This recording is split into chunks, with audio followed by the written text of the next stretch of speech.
Okay. Can you hear me? I too don't know how I'm going to follow Casey and this young gentleman. I am going to speak to racism. There's racism in different forms. There's racism within our own people. It's racism, First Nations versus Métis versus Inuit versus those that don't fit anywhere. Friendship centers are in fact a place where you don't have to show any ID or anything to say who you are. You're accepted.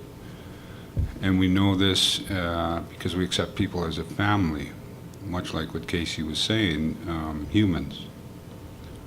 I myself have been fortunate enough to have grandmothers from both communities, the Métis community and the First Nations community. I am from Alexander First Nations, Cree Nation.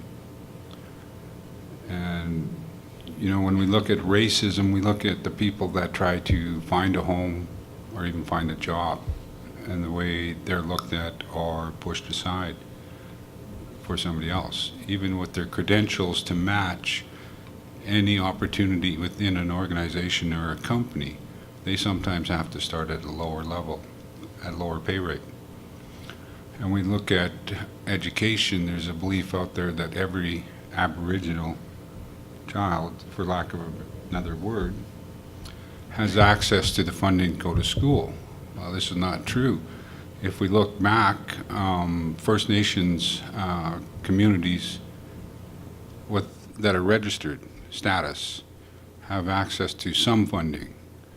Now, years ago, you used to be able to fund maybe 10 people to go to school. Now it's down to 2 or 3, and that's limited. And then we sit here and listen to people say, well, 60% of the people are now living in urban areas. And I'm not going to say anything negative towards the First Nations communities because there's little enough funding to help them survive.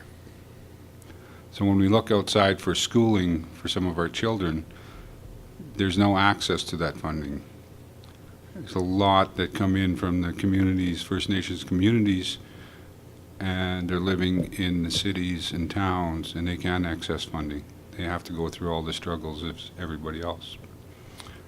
And when we look at poverty, there's a lot of people say that First Nations or Aboriginals get their houses paid for. Even back in the communities, that doesn't happen. They apply for financing also to build houses. When we look at those things that people say that every Aboriginal person gets $5,000 a month. Did you hear that one? Can I borrow some? I get $5 a year. And to tell you the truth, that started a long time ago, and it actually bought you bullets to go hunting, flour, coffee, tea. And it hasn't changed over the years. It's still $5. But can you buy any shells other than maybe a half a box of 22 shells? These things used to be given to help people survive, and it doesn't fit anymore. When we look at people saying that Aboriginals are lazy, and you know, the word before when I was growing up, there was only 2 kinds of people. There was Indians and non-Indians. Now we have Aboriginal because we have so many different groups now that people are looking at. But when our funding government says something about increasing funding, it's First Nations. But when there's a blame for something, it's Aboriginal. Right? And you know, I sit here sometimes wondering, you know, when my children grow up, if they marry a non-status person and their children marry a non-status person, soon they're not going to be status, even if they are Métis or something else. Right? So when my friend says people, humans, the Cree people called it the people also, the human beings. And way back, we didn't have a distinction of who was allowed in our village. They were adopted in if they were mixed blood. They were part of our people. If a Cree person married a Blackfoot person, they would follow the mother's lineage, not the father's. So things have become twisted for us, twisted so much that we have adopted a system that has our women and our children as property. They were never property.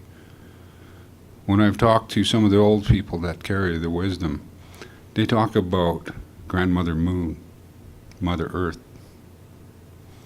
and the women having that special gift to bring forth life. How can you own that? How can you own life?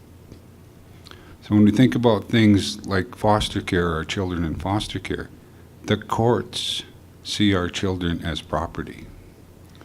And until we change that thinking,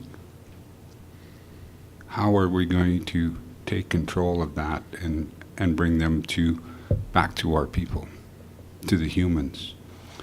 Because as they're in those places where they're learning that negative stuff, they're becoming less human. And as we watch TV and watch those things that we all need to have to be successful, we become less human.